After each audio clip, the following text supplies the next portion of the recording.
Good morning, Victory. Hey, let's welcome Hamilton Mill in Midtown that are watching us live at our 11 o'clock service. We're glad you're joining with us. And all of you that are watching us online, we're in a series. We're calling this series One. This is a big series for us as a church because it's kind of a reflection and a representation of part of our vision, which is bridging the gap between the races. We're talking about how to heal the racial divide. And the purpose behind this particular series is a little bit bigger than just preaching one message on racial reconciliation. This is about starting a dialogue, not only in our church, but outside our church. The beauty of the internet, when we can go with social media, we can start some dialogue outside of our church. And so our hope is for all of you that are watching us, for all of you that are here, that you will start taking some of these things that we put on the internet and sharing them with your friends. And let's start the dialogue going. Let's talk about some of the issues that are out there. Whenever you talk about race and race relations, it's always a little bit challenging because there's the possibility of offense. And so I want you to just kind of prepare yourself not to get offended.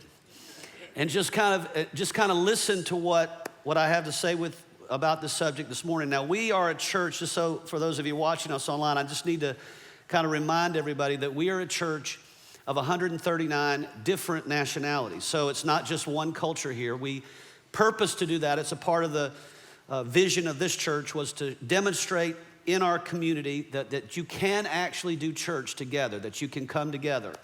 Martin Luther King said back in 1967 that 11 o'clock on Sunday morning is the most segregated hour in America.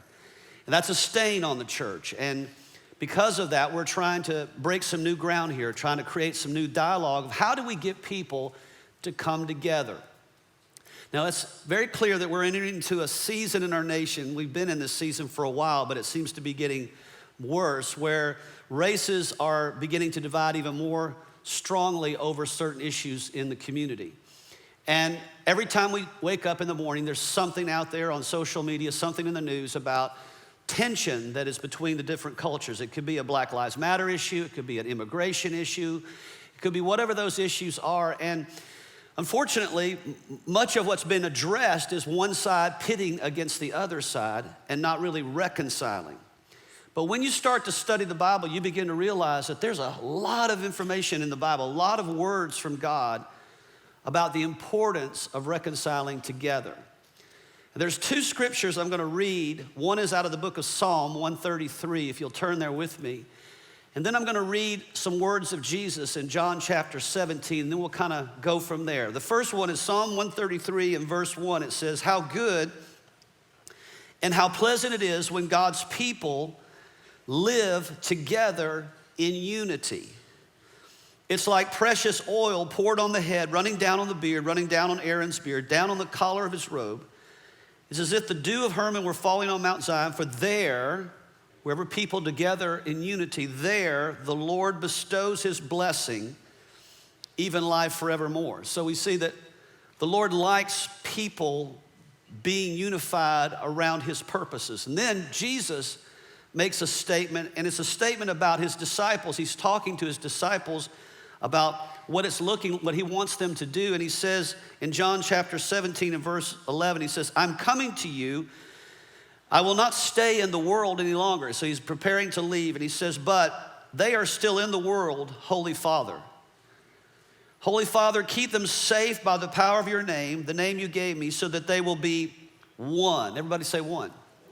One, just as you and I are one. All right, so the goal of God was to reconcile people together, to be one together. Now, when you start reading the Bible, you begin to see that there was a lot of tension back in the days of Jesus. He was in a divided culture. There was a lot of animosity between different races, different cultures.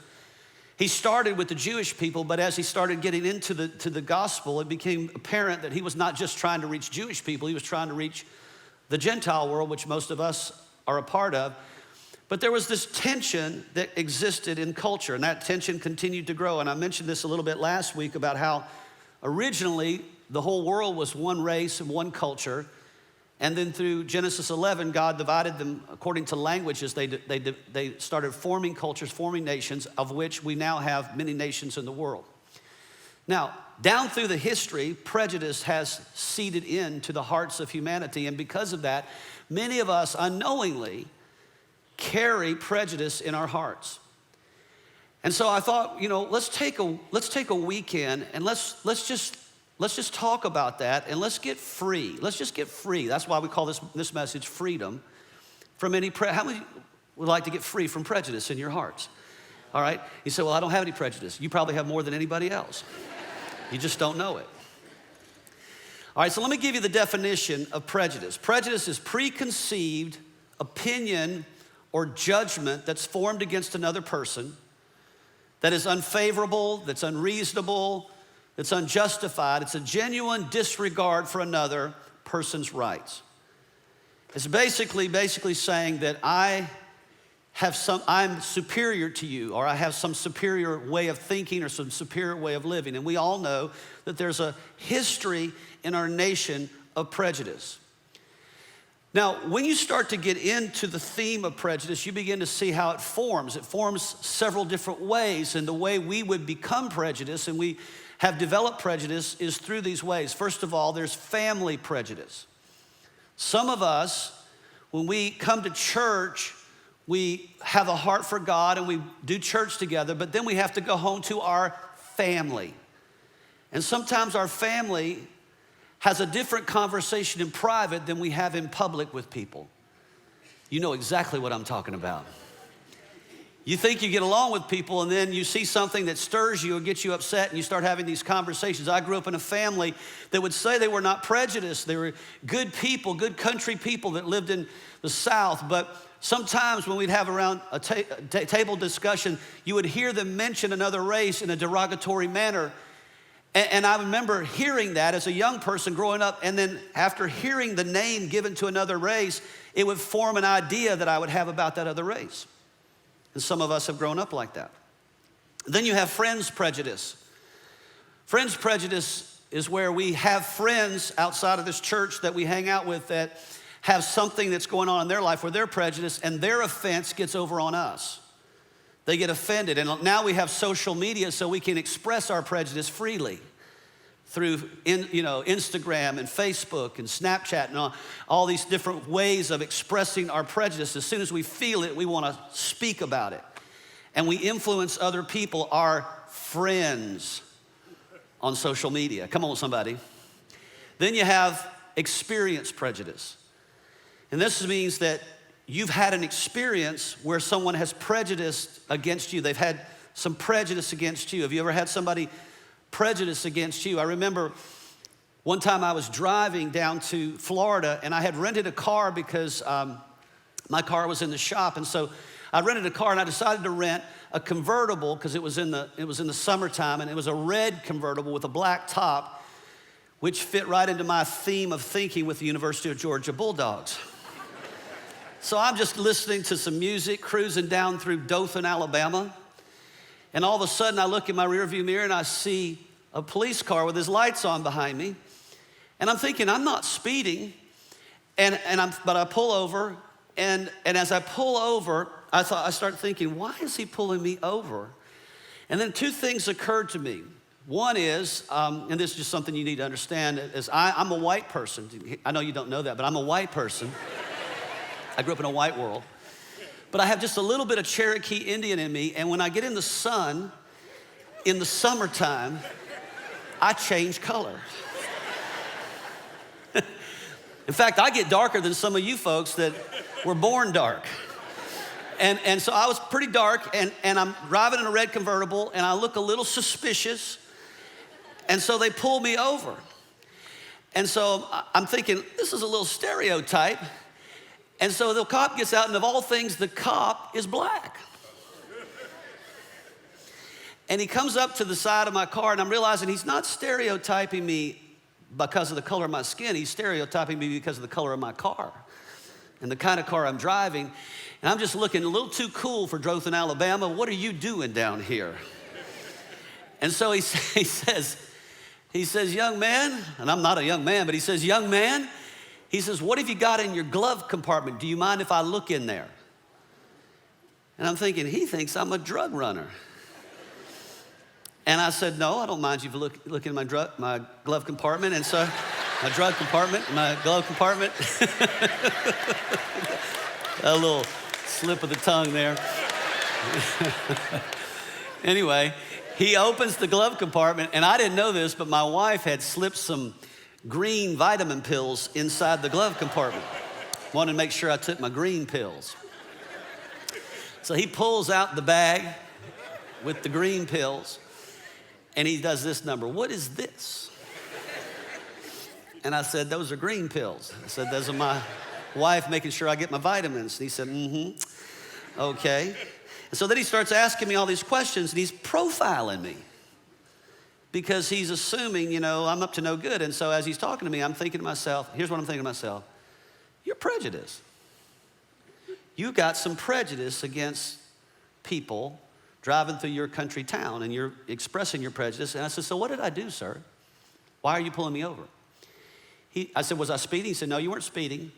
I said, why did you pull me over? He said, well, you came over the top of the hill. You were over in the left lane. There's a 4-lane. He said, you were over in the left lane, and you stayed over there a little too long.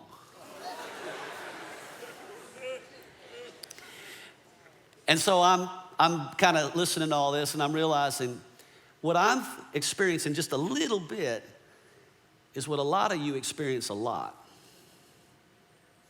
I don't feel it as much because I live predominantly in a world that I don't experience that. But you understand what I'm talking about. When you get prejudiced against, when you have an experience, and some of you have some tragic experiences of prejudice, against you, it forms something in your heart. It hurts you.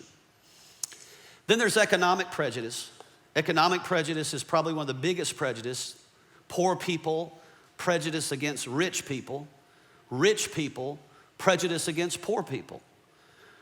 We see that play out almost every day. And then you've got middle class, prejudice against both rich people and poor people. You got poor people saying you're controlling society with your money. You don't care about poor people. You're just, you're using me to make money. And then rich people are saying, well, if you just work harder, get an education and get a job instead of being lazy, you wouldn't be so poor. And those are ignorant statements that come out of both sides. Amen. And I know you, whatever level of economics you're in, the tendency is to hang with the same economic level, whether it's rich or poor or middle class. Then there's media prejudice. Media prejudice is almost hourly. You can go on Facebook right now. Some of you are already on there. Just look on there. Just flip through there. You've been flipping. And you will see an event that just unfolded 2 minutes ago that involves prejudice. Maybe you'll see a picture of an illegal immigrant, and it'll say something like, this illegal immigrant raped somebody or murdered somebody out in this particular state, and this is why we need to build the wall. And they'll start going into this whole thing about illegal immigration, and they'll forget the fact that there was about 1,000 other people that did the exact same crime within the same period of time, but they just aren't illegal. Does that make sense? I was watching the Academy Awards this year. Did y'all watch the Academy Awards this year? I was watching the Academy Awards. And I was noticing, last year I watched it too, and last year I was watching it, and there was a big cry out from minorities, particularly Black America, that says, well, there's no blacks being nominated for roles in movies. So there was no black male lead actor, female actor, and so on and so forth. And so this year in the Academy Awards, it was like, you are nominated for everything. We're gonna make up for what we didn't do last year. So we're gonna nominate you for everything. And we're gonna make sure that you win. You know that the first black that ever won an Academy Award was in 1939. Her name was Hattie McDaniel. She won it for Gone with the Wind, but the problem is that she won it as a servant slave to Scarlett O'Hara in the movie. And when you see a lot of the roles that blacks play in the media, sometimes the roles are always subservient or criminal. Denzel Washington and Halle Berry both won it in the same year in 2002, which was a big breakthrough for Black America, but he played this corrupt cop, and then you had Halle Berry playing this poor, single black female having an affair with a white racist. Now, that took some acting right there, I'll tell you right now. That's why she won the Academy Award. every time you turn on the media, there's a TV program that characterizes people in race certain ways that stereotype you. There's things on the media. Every time you turn it around, there's something to stir up prejudice in us. And then you have church prejudice. And church prejudice is the one that I just can't live with. I can't live with that in this church. I can't live with it in church. And this is why we preach about it all the time, because it is still true that 85% of churches in America are predominantly one race only churches. I mean, you've got churches here in Atlanta, which is the multi-ethnic, multicultural capital of the South. Once we had the Olympics in '96, the whole world came here. It's called the black middle class Mecca of America because of the job opportunities and the business opportunities for black America come to Atlanta. When you go on spring break, you don't go to the beach, you go to the city. And Atlanta used to have a big thing, for blacks at spring break. Y'all remember that one? I got a little out of hand. Us white folk did not understand that at all. I'll just tell you that right now.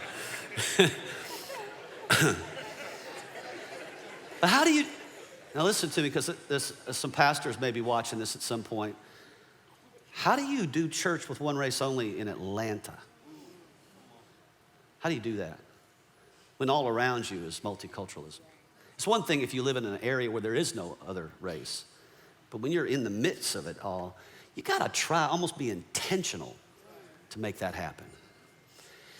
And the tendency is, in church world today, we tend to gear more towards human culture than we do godly culture because we build our churches around our culture.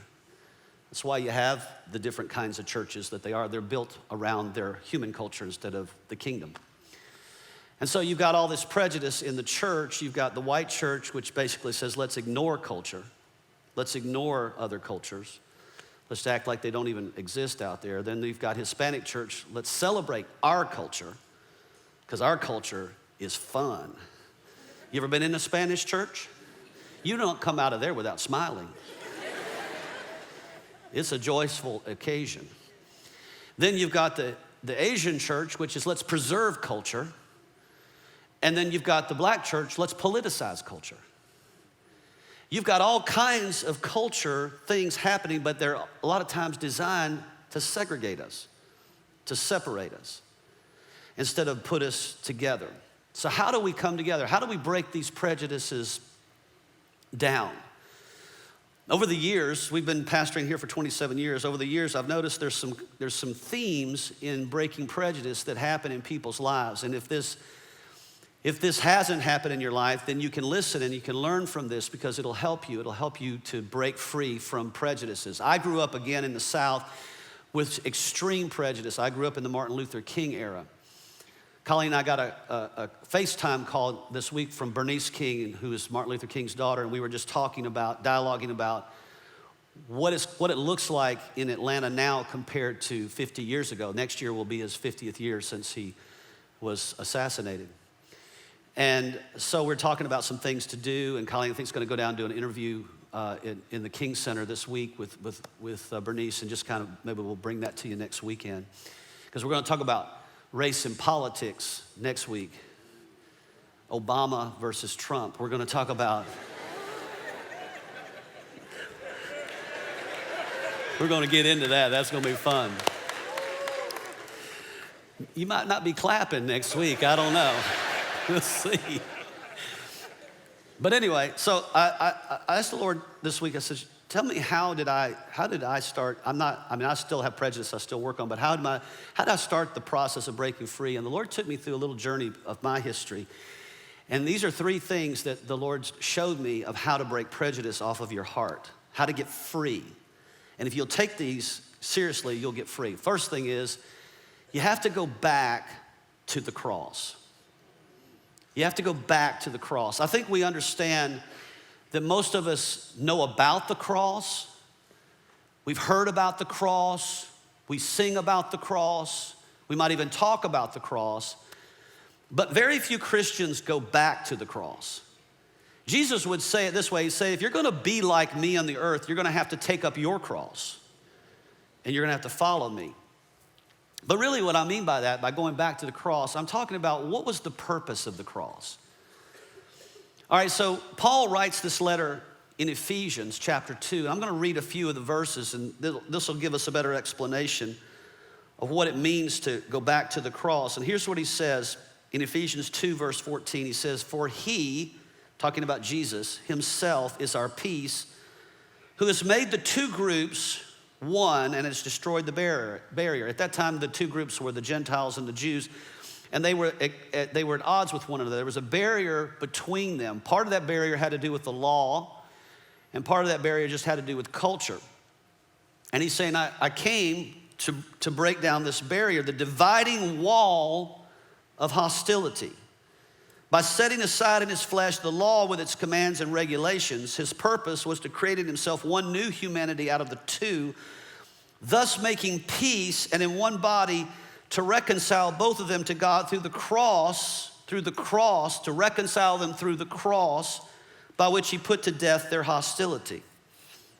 I think it's interesting in this current political environment that one of the main themes of this environment is build a wall. Build a wall. In fact, they said the other day in the news, they said that there was a whole group of Americans on vacation at spring break. You know, college spring break this last couple weeks. So there were spring breakers down in Cancun, Mexico. And they're on one of these boats that takes you out to swim and snorkel and all this, and you're drinking and you're partying. And they got out there, and the Mexicans were on the boat serving them. You know, serving the drinks, taking care of them and everything.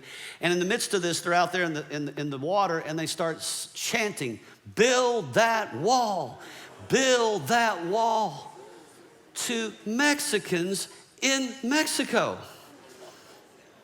This is how crazy this world's gotten. This is how radical we've become about walls.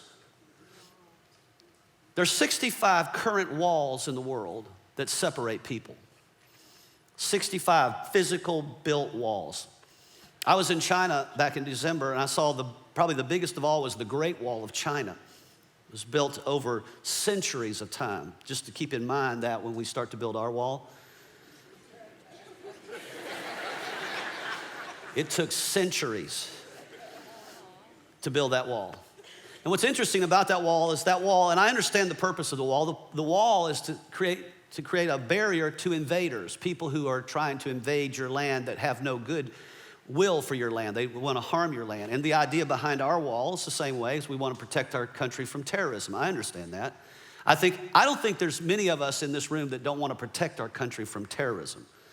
The challenge that we have right now is with all the racial tension and all the problems is in trying to protect our nation. Sometimes we create walls between people that we're not really wanting to protect ourselves from because they're fine, they're good people. So everybody kind of gets lumped into a category because of terrorism. When 9/11 hit, if you were an immigrant and you were here, and maybe you were a young kid or something and you were growing up in America and you hadn't it wasn't that big of a problem with illegal immigration at that point. Now the barriers were more difficult to cross over between us and the southern part of the United States. And so suddenly people got locked in or locked out of the country. And the opportunities became more challenging. Well, what happens is these walls start happening in our hearts. And now we've got an America where we have these different people groups that have walls between each other. Listen to me carefully. Unless they get born again. Now, a lot of people say they're born again or say they believe in Jesus. I wouldn't say they say they're born again, but they say they believe in Jesus.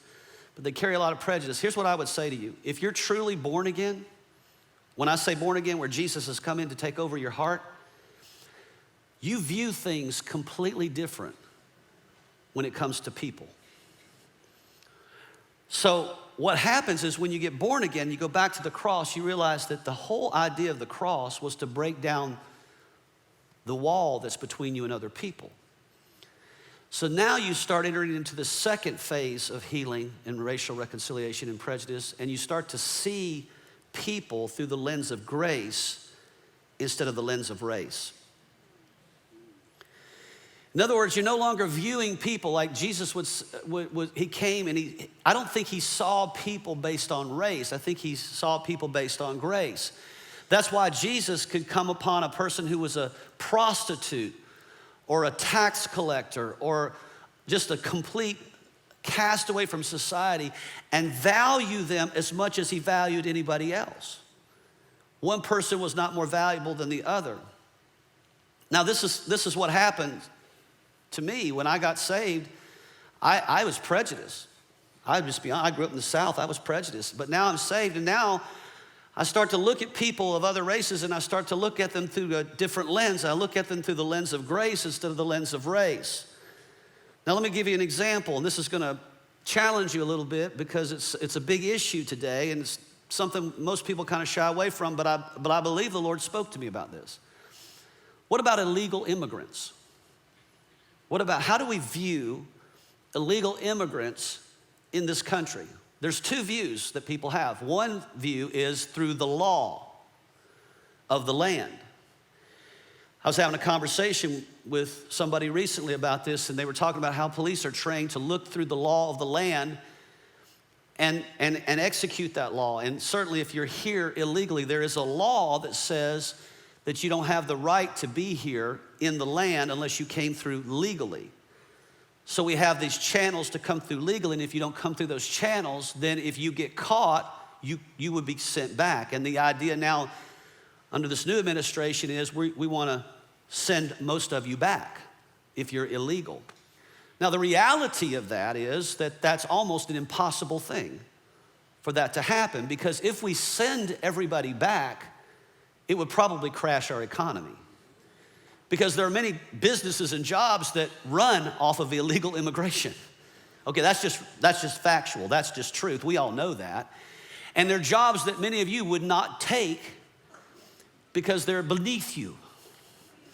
And you can't live off of the wages that we pay those people. All right?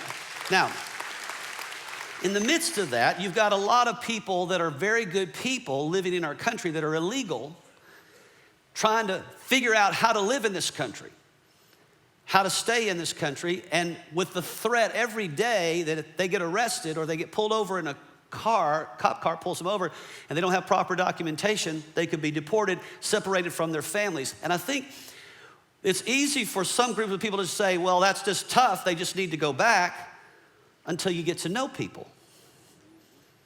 Once you get to know people and you start getting into their lives, you find out there's a lot of pretty good people here that if given the right alternative and path, they would probably become legal if we could give them that path. But because of a few bad people, they're affected by that. Are you following me? So then what's the role of the church? The role of the church is different than the role of the government. The role of the government is to enforce the laws of the land. The role of the church is to enforce the law of love. We are not called to enforce the law of the land. We're called to enforce the law of love. Now, what does that mean? That means that whenever people come into the church, our role is to love them whether they're legal or illegal. Did you hear what I just said? To love them into the kingdom. You say, well, what if they're criminals? Even more so. Criminals need to be saved. If they get saved, maybe they won't be criminals anymore. Let me ask you a question. If a prostitute comes into the church, don't you think we should love her? Do you know that there's probably people in our church that used to be prostitutes? They were breaking the law. Can I just tell you something about the law?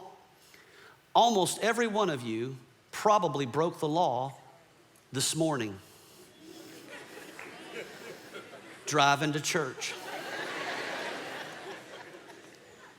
I doubt many of you drove 55 miles per hour, because you know driving 55 miles per hour in the city of Atlanta, you will get killed. Is that not right? 2 years ago, I set an all-time driving record of getting pulled over 10 times. That's almost once a month for breaking the law. And let me just tell you what goes through my mind, and I'm sure it goes through your mind when you get pulled over by the police. One of the things, maybe not the only thing, but one of the things that goes through your mind is, I hope he doesn't give me a ticket. And so I'm just praying, I hope he doesn't give me a ticket. I hope he doesn't give me a ticket. Lord, have grace, have mercy. I probably won't do it again for another 2 minutes. I promise. Roll the window down, yes, sir, no, sir. That's what you say to police. Not, why are you pulling me over? You say, why are you, did I do something wrong? Yes, you were speeding. Yes, sir, I know I was speeding. And you act nice. I set an all-time record, 10 times pulled over, never got a ticket. No, see, you shouldn't applaud that. That's really, that's not a good thing. That's not an applaud thing.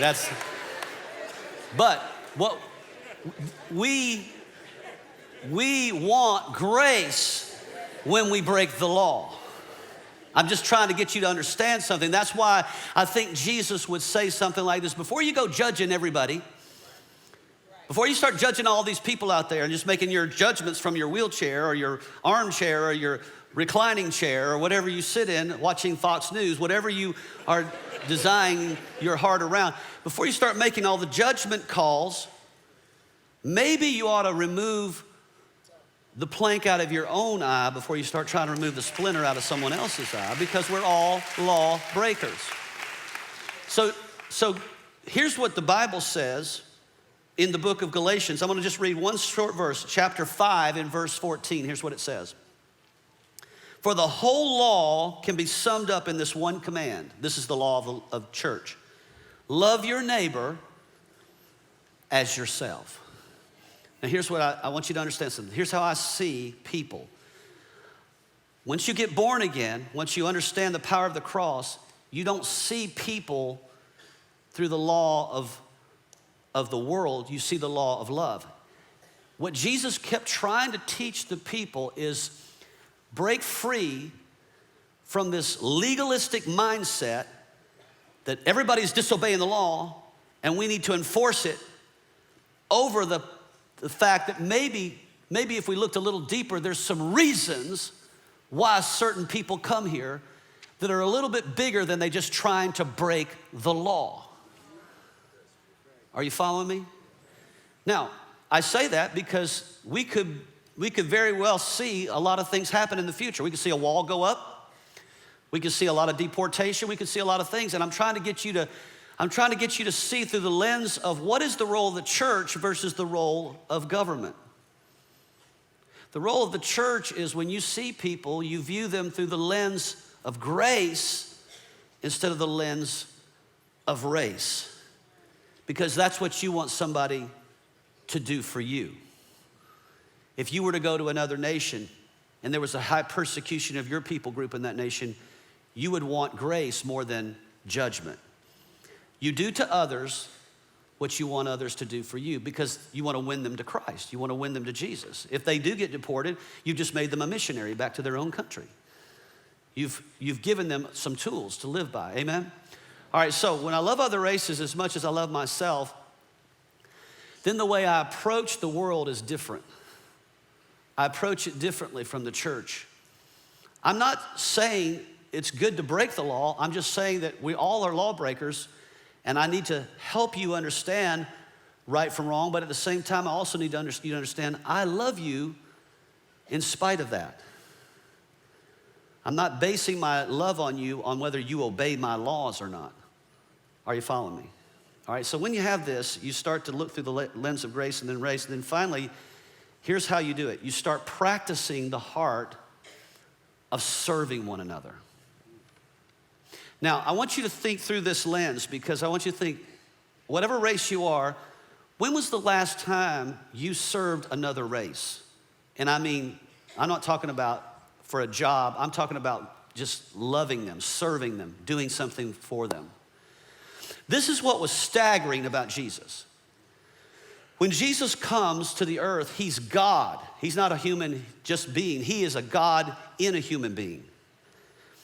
He's God in the flesh. He dwells among us. He does miracles. He heals people. He forgives people. He teaches people this law of love. He goes through the earth and he's loving people. And then he tells people, he said, now listen, Before you start to try to exalt me on the earth, understand this. I didn't come to be served. I came to serve.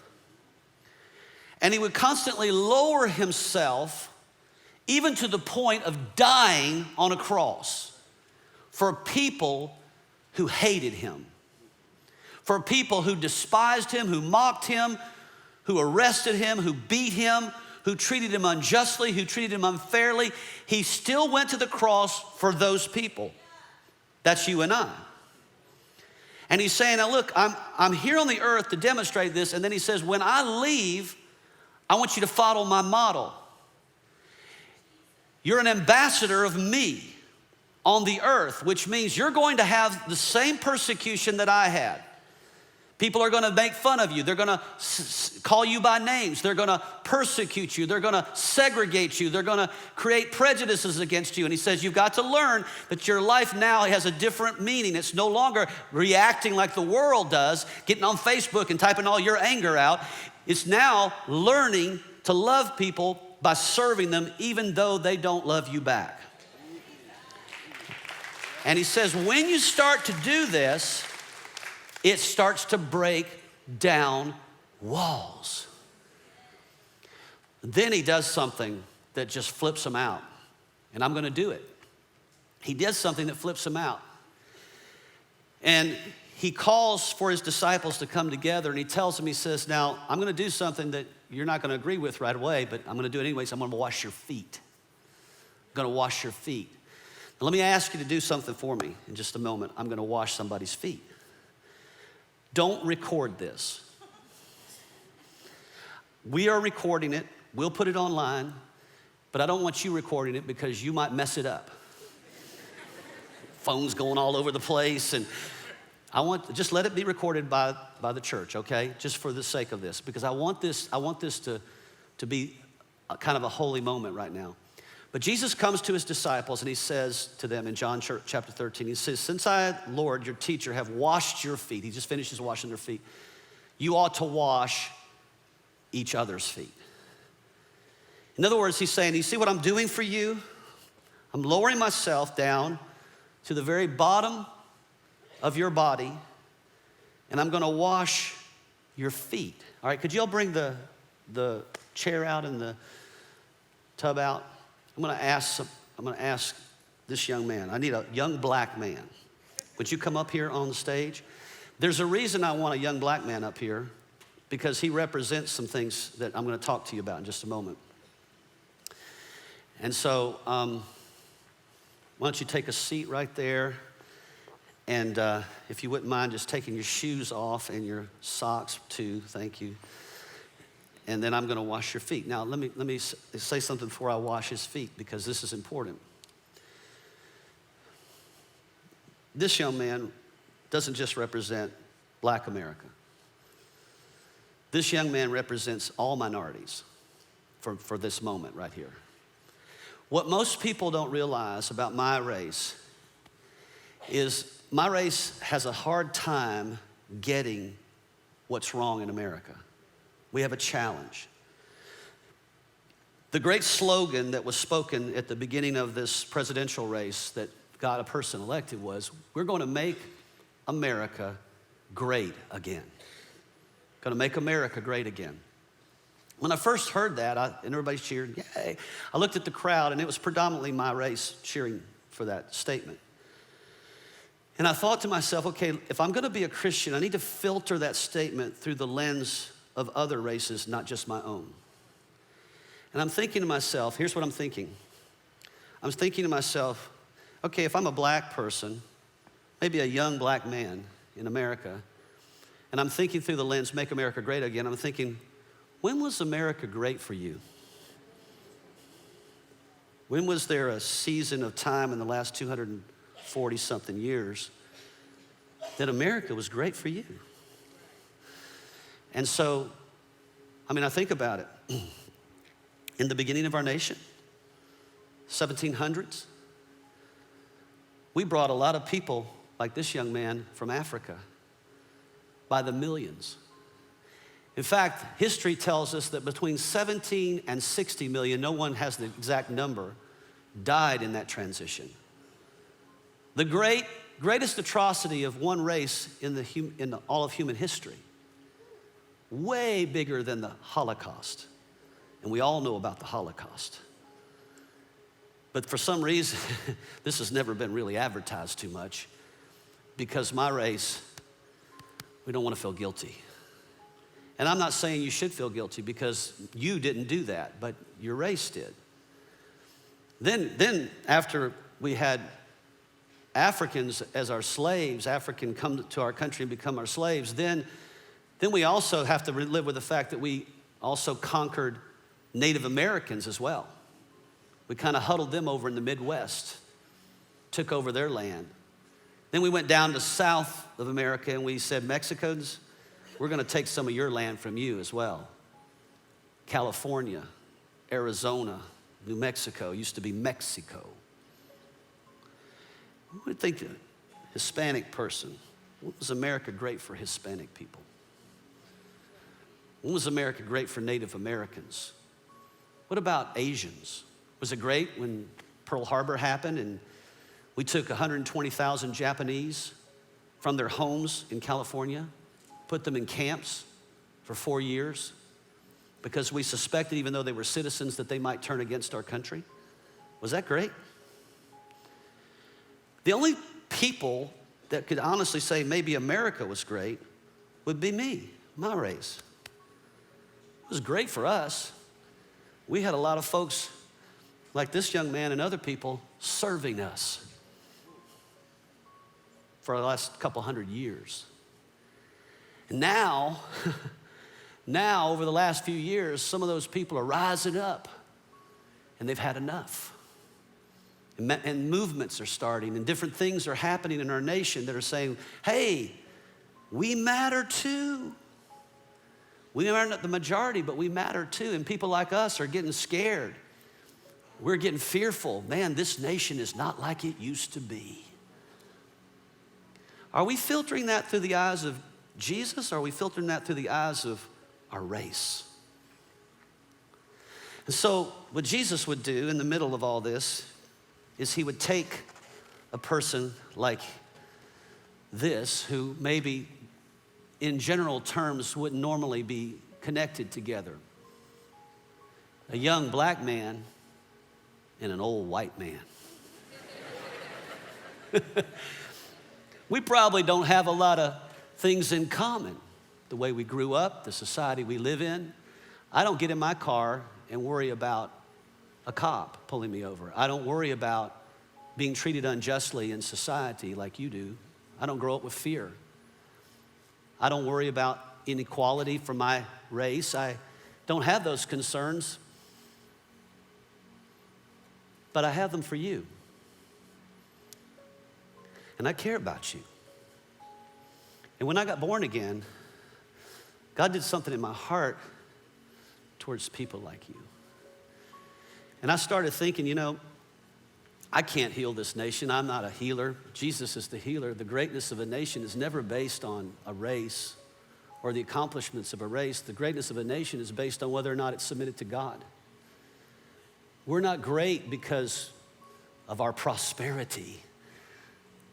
We're not great because we won wars. We're great only if God is in our lives and ruling over us. And we've become a nation where God's no longer ruling over us. And that's why we're so angry at each other. And we're fighting with one another, and we're in division over each other. And I can't see our government healing that. I can't see any president healing that. I can't see any leader healing that in society other than Jesus. And that has to start with us in the church. So, Jesus would take one of the disciples and he would wash their feet. He would pour water over their feet because the feet represented the dirtiest part of their body, the lowest part. And he'd say, you don't have to wash the whole body, just wash the feet. It's the hardest part to put your hands on.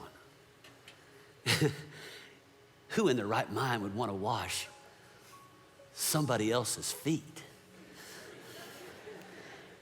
Yet Jesus did that. And he said, you see how I'm doing this? You see how I'm putting my hands on your feet? What I'm saying by that is I'm trying to get you to see something. You're valuable to me. I'm not superior to you.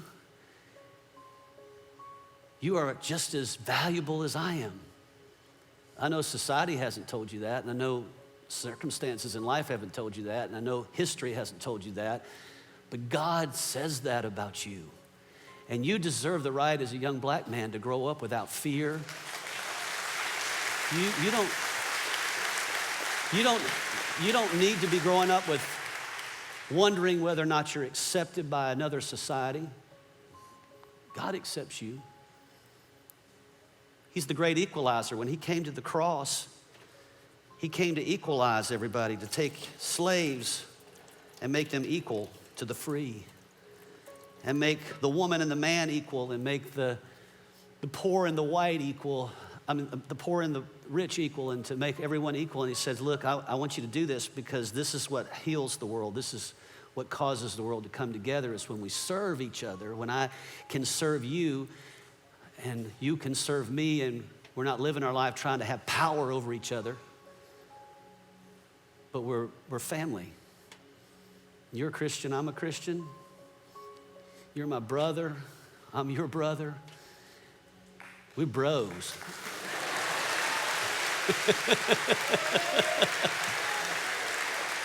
But there's not enough of me doing this. More of this needs to happen.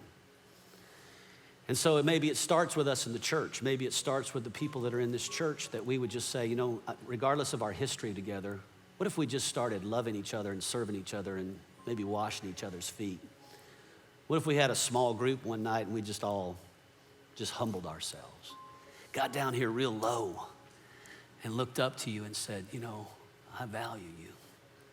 I care what happens to you. I care what you experience in America. I care about the hurts and the wounds of your past. I care about the history of my race against your race.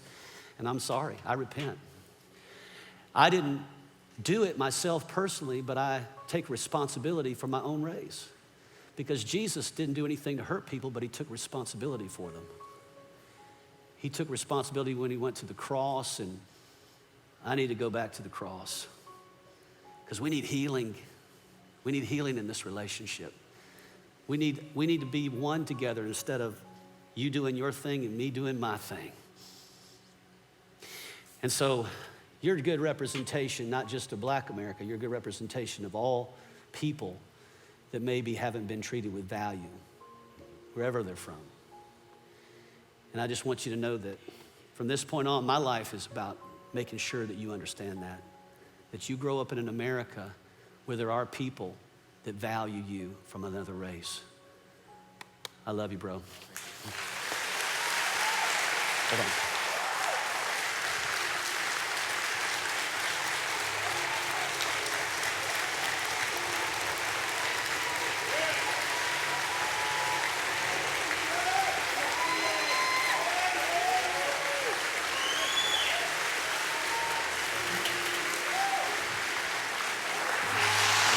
Thank you, Lord. Thank you.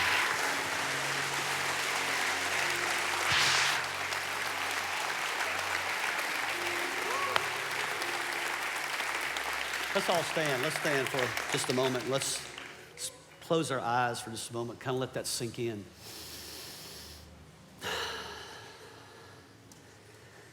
We need those kind of images in America. We need those kind of thinking images in our minds, Lord, instead of all this stuff that we've been thinking about. We need healing in this nation. We need freedom from prejudice and all the stuff we've grown up with and all the things that we've surrounded ourselves with. And I know, God, your intention in this service is to help it begin in us, in the church. So if it doesn't happen in the church, it's never going to happen in the world. This is the catalyst. This is a starting point for us. It's a starting point for all of us around this nation to just accept that we need healing, not more division. And the only way you get healing is you got to come to the cross, die to your agenda, and accept God's agenda. So Father, would you help us now as a people, our Midtown campus, our Hamilton Mill campus, our Norcross campus, all of you that are watching around the world online, would you help us as a people to start this conversation? To go back into our neighborhoods, our communities, our homes, and just start living this instead of just thinking about it. Start talking about it, but also living it out. I pray that you would anoint the people that are hearing this message and those who would watch it online, God. You'd heal our racial divide, heal our hearts from prejudice, and you give us a new heart for the people that are different from us in this nation. I pray that over us in Jesus' name. And everybody that agreed with that prayer said, amen. Come on, let's give him praise. Lord, we praise you. We honor you.